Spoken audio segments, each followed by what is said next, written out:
Welcome to the Financial Goddess channel and thank you for tuning in.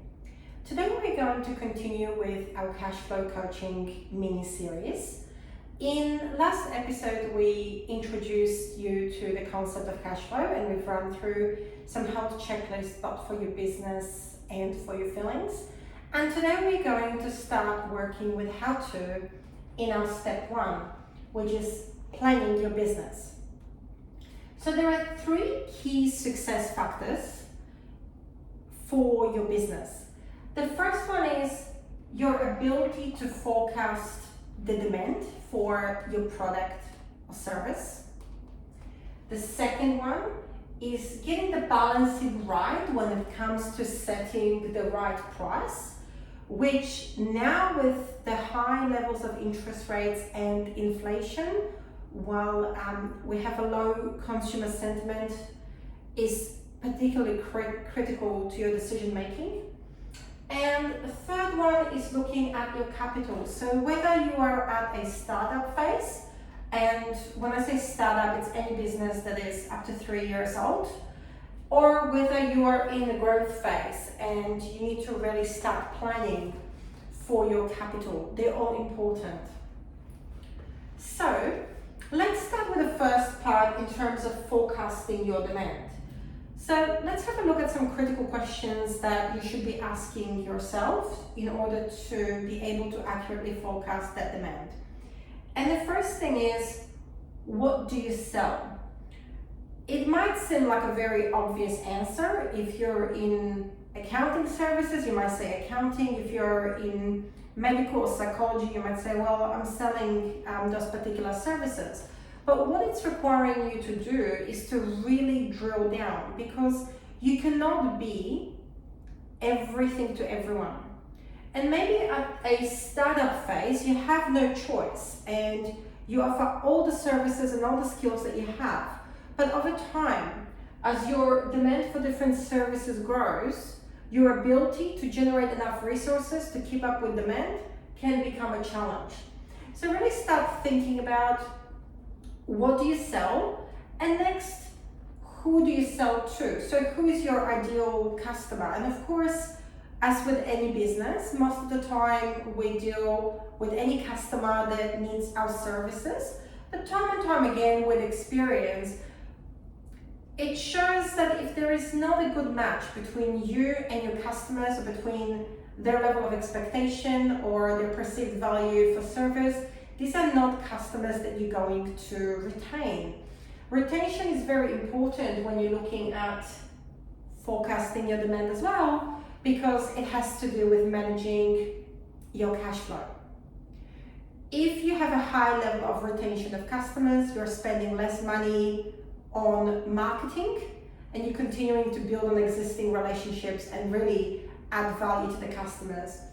On the other hand, if you're in a business where you constantly need new customers, then automatically your overheads of marketing and advertising significantly go up.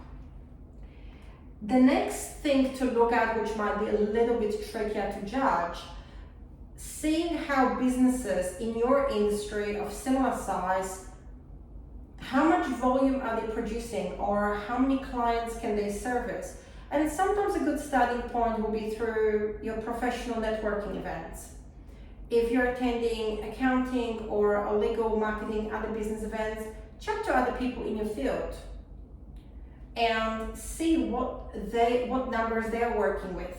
For example, how many patients can one doctor see a day? How many surgeries can a surgeon perform in a month period, realistically, without suffering burnout? How many clients can an accountant see during a peak tax season, during the day, versus off-peak tax season? The more information you have, the more accurate your forecasting is going to become. Next, think about your business in terms of whether it is seasonal, whether the demand changes over time. For example, if you're running a supermarket, you might see the demand for milk and bread and other staples. It's fairly constant throughout the year. However, items such as ice cream or bottled water might sell a lot better and at much higher volumes during the hotter months than during the winter. Likewise, if you're working in professional services, identifying what those peak times are. For example, for accounting profession, right now in Australia, this is our peak tax season, from July to the end of October. Then we know we're going into a quiet period from November to February. Understanding your industry and understanding your demands from your clients and their expectations allows you to focus accurately the demand, and it allows you to accurately manage your cash flow and the resources that you need to allocate to both peak times and off-peak times. Next, ask yourself about best case scenario. Quite often, business owners that I talk to get caught up in this idea that they want to grow the business, they want to have huge profits, they want to be multi-million-dollar company, which is all good and great. But the next step is to envision, how are you going to keep up with demand? Is it realistic? One of the biggest challenges that we are experiencing presently in Australia, and that repeats itself time after time, regardless of the industry my clients operate in, it's getting skilled staff that are willing to come in and do the work.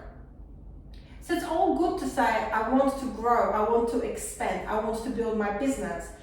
But if you're struggling to get the right number of staff with the right skills level, then it won't be possible for you to reach those goals when and how you want it. Next, let's have a look at the worst case scenario. One of the common theories in business that I'm not the greatest fan of is to start hiring people in an expectation for demand. And I think in a way that's a little bit of a madness, because one of the highest costs to the business is your wages. As of July, those wages have gone up in Australia by 4.5%. As of July, that superannuation has gone up by another 1%. It's all good to think positively and think about that demand being really high and your product or your service just swooping the market and being the next number one thing. However, you need to be realistic. The moment that you hire people, you have legal obligations. You have legal obligations to pay their wages on time. You have legal obligations to pay their superannuation, to withhold the pay-as-you-go correctly, to pay them annual leave, sick leave. Your work cover premiums go up because it's based on your number of employees and the industry you're operating, as well as the total annual wages. So all your costs increase. And if you don't have solid contracts signed in for that demand and you don't know how you're going to fund it, then I wouldn't be encouraging you to incur those costs, because you will, as a company director, be personally held liable to make sure those expenses are covered. If it means you taking on second mortgage or paying it out of your personal loans, you have the legal duty to do that.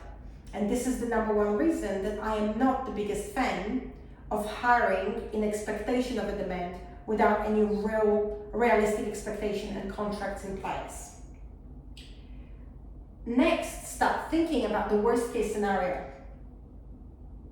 So, what will happen if your major contracts were to drop tomorrow?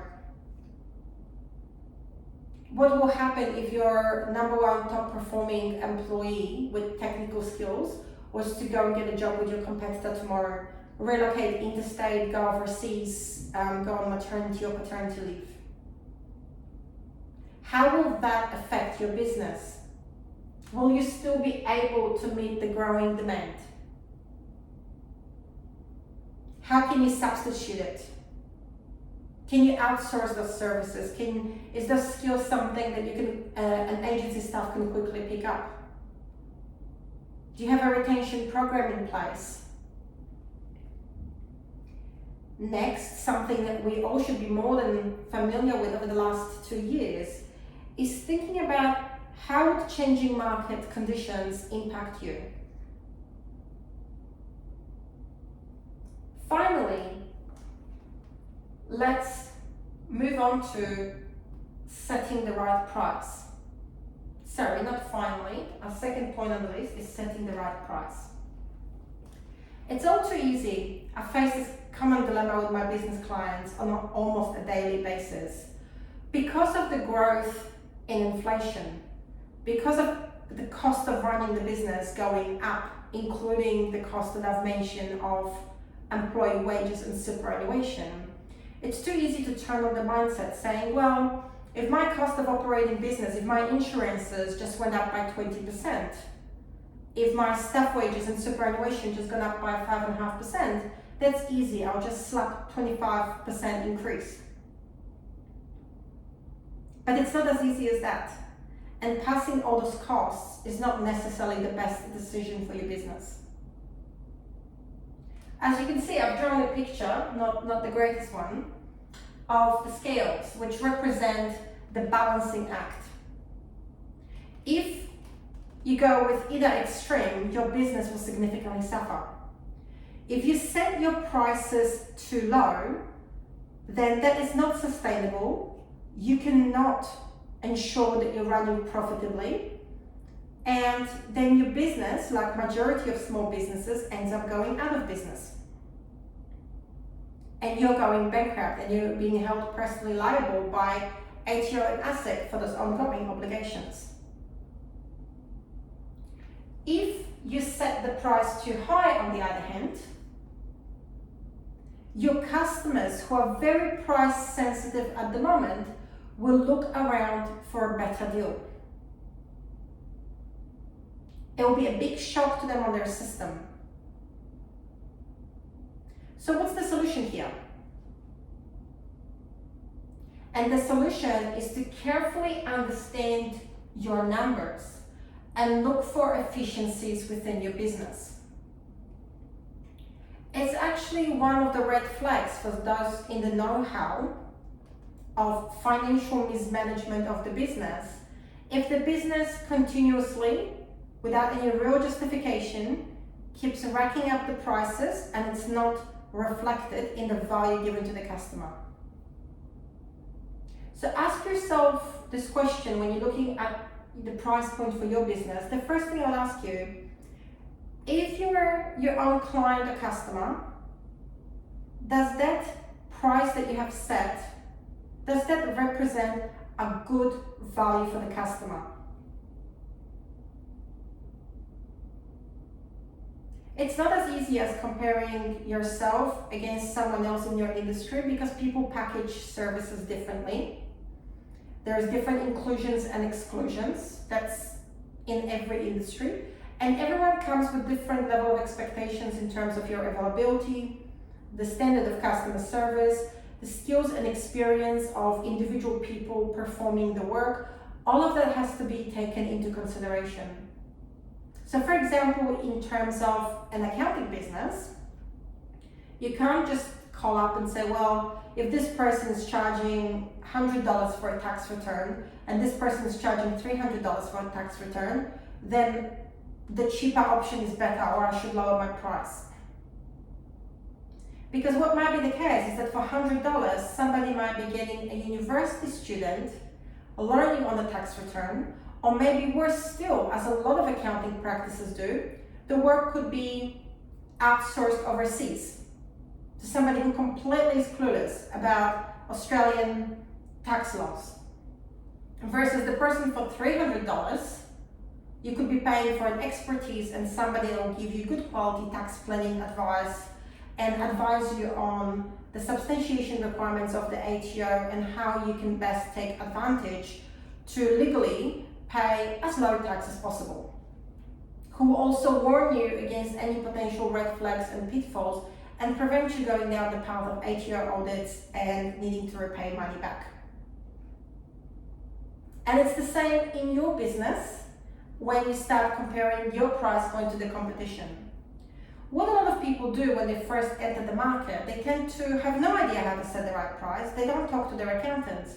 And one of the most common mistakes is they look at what everybody else is doing and try to offer their services at the same price or lower.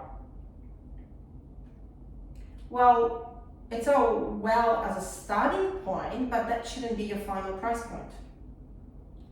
So first thing you need to think about is how much profit do you need to meet the business needs. So you need to look at your cost of running the business.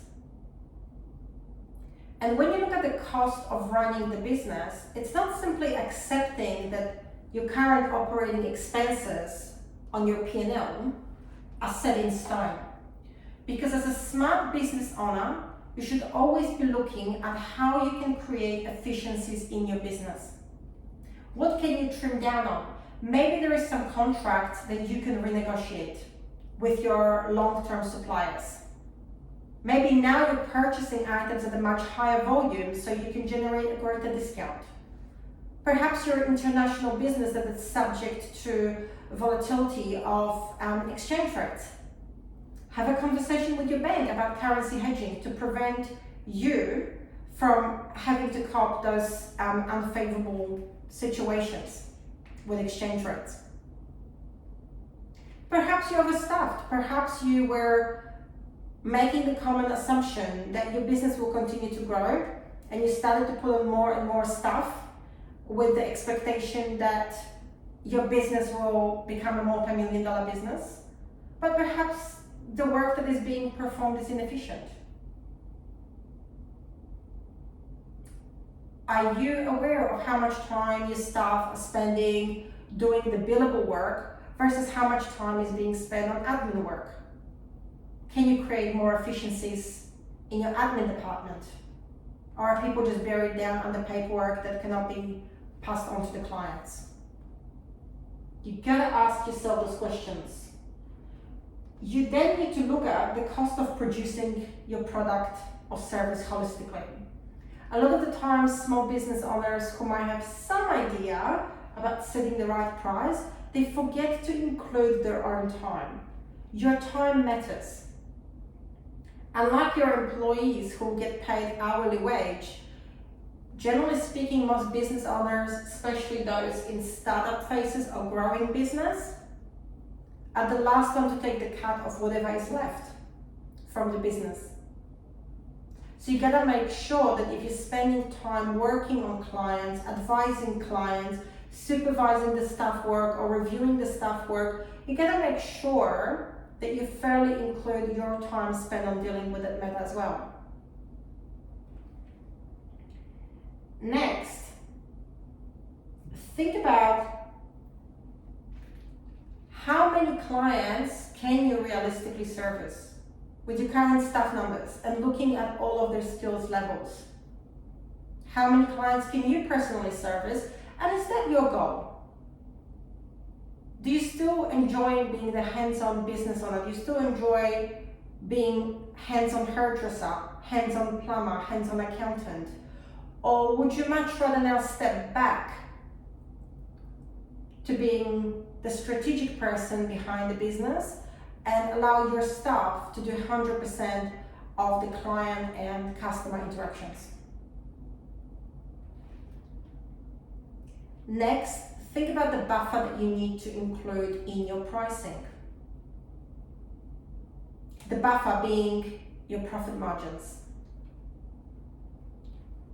If all you have done is look at your costs of running the business and you've included the cost of your own wages, but you haven't added any margin to it, then you're effectively selling your services at cost. That means you have no profits, and if you're not making any profits, you don't have money to grow your business, and you're running a risk of going out of business. You don't have money to meet your income tax expenses, for example. So this is something important to get right. And if it's something that you need help with, the first starting point will be to have those conversations with your accountant. Your accountant is the person that is in the best position to help you run through the numbers, who has access to your P&L, who can pull the data out of the reports, sit down, run through the calculations, ask you a few questions, and get it done. And if your accountant is not willing to do that, or doesn't have the skills to do that, I would strongly advise you to change an accountant, because having a good experts behind you can make or break your business. Now, let's look at the last point on our checklist, which is the startup and the growth capital, which is our last key to success. So we need to look at how much do you need to start your business. A lot of the times when people start up their business, they overestimate how quickly they're going to have customers coming through the door. But there's a natural curve happening over here. And that curve is most of the businesses do not have any real customers for at least the first 6 to 12 months. And if you're setting up your business, you will have expenses. You'll have legal or accounting costs advising you of the correct business structure. You'll have costs associated with registering your company, registering your trading names. Maybe you'll apply for some copyrights or patents, the cost of running a website. You will have costs associated with setting up your business and initial ongoing costs. It could also include licensing, depending on the line of work you're doing, leasing an office, fitting it out. So where is that money going to come from? Sit down, crunch the numbers, make sure that if you are a startup, you have enough money in your savings or that you can pull from your family, personal loans, credit cards, second mortgage, that will cover those expenses for the first 6 to 12 months. Most of the time, people don't like hearing that, but usually when you start a business, you will have to still continue to work in your regular full-time job. And the reason being is because apart from the business expenses, you also have personal ongoing expenses. You'll have mortgage, you'll have rent, you'll have your own costs related to your lifestyle. And it doesn't matter how low you cut it, there's still some minimum expenses that you need to cover. So most of my clients, I will recommend continue to work until your business on its own can generate sufficient income to cover its own expenses and to pay you something to help you cover the cost of living. Next, start looking at how much you need to build in your business reserves. One of the common mistakes that small to medium-sized business owners make is that they treat the profits as a free cash. So as soon as you start building up your customer base, as soon as you cover your basics, they don't plan their cash flow properly and they treat it as personal spending money, personal pocket money. They go on holidays, they start upgrading their lifestyle, buy expensive cars on 5-year loan repayments, they do crazy things. But what they don't do is put the cash aside for when they still have their ongoing business expenses. And that's as important for startups as it is for companies that are growing, as it is for any type of business. It is commonly known that you need at least 3 months of your ongoing operating business expenses put aside in cash reserves to make sure you can meet those expenses. You may say, why? I'm happy, I've got customers turning over frequently, they're coming through the door, that's all great. But in the current economy, your customers, that could be individuals or other businesses, they are struggling with their own cash flow issues. They are struggling with their own supply chain. It ends up being a domino effect. All it takes is one of your major customers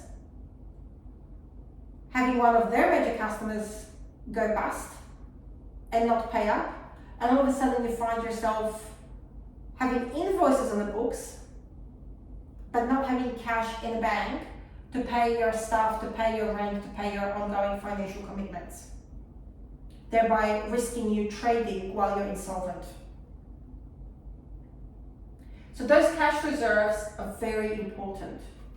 Some people have the idea that as a startup, they can just go get angel investors and get other investors, private investors, to invest in their business. The reality of that situation is that unless you have a very good, unique product or service that that angel investor can see themselves making money on, you're not going to generate much of an interest. If you're yet another hairdresser, another accountant, another lawyer, and there is nothing unique, niche that the market hasn't seen before, you are highly unlikely to be able to secure angel investor.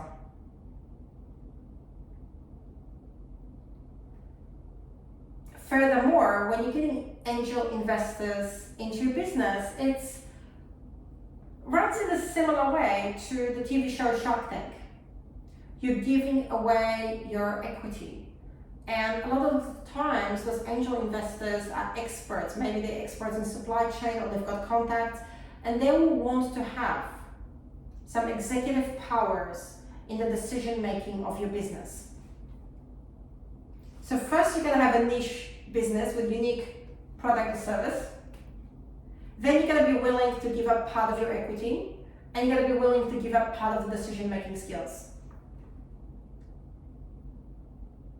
And most of the small and medium-sized business owners that I know, that's not the case. Most of the clients I deal with, they're people that are very good at what they do. That's yet another hairdressing business, another tradesman, another architect, another psychologist, another lawyer.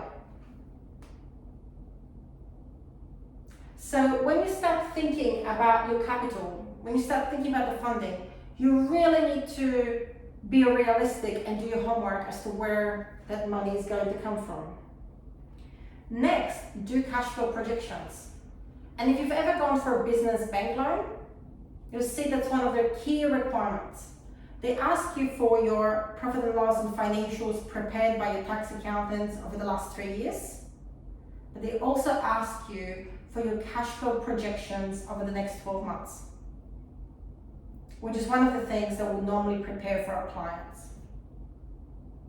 And when preparing those cash flow projections and looking at the revenue, we have to be very realistic of what are the chances of having that revenue come through. Sometimes clients come through and they might have a $150,000 business and say, well, in the next 12 months, because I'm going for this massive loan, I reckon I'm going to be a $500,000 business and I'm going to hire all these people and make all these things happen. Unless you can show me and you can show the bank that you've actually signed some projects, you've got some projects coming in, contracts have been signed off with dollar values assigned to it, or unless you can show that you have ongoing relationships where you're providing a particular product or service on a consistent and ongoing basis, anything else is not really taken that seriously. So it's good to be enthusiastic and it's good to be optimistic, but you have to understand how accountants and bankers will look at that information.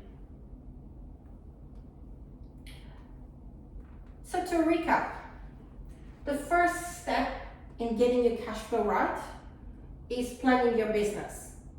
And we're not talking about preparing a business plan, although it's always good to review. We are strictly focusing on 3 key success factors. Number 1, it's forecasting the demand for your services and accurately assigning your resources. Number 2 is setting the right price. So not going too low where you'll default on your commitments, and not going too high where your customers are going to go for their competition. And number 3 is thinking seriously and realistically about your capital needs, both as a startup business and a growing capital. Thank you for watching, and if you enjoyed this video, please stay tuned to our mini series and click on subscribe below.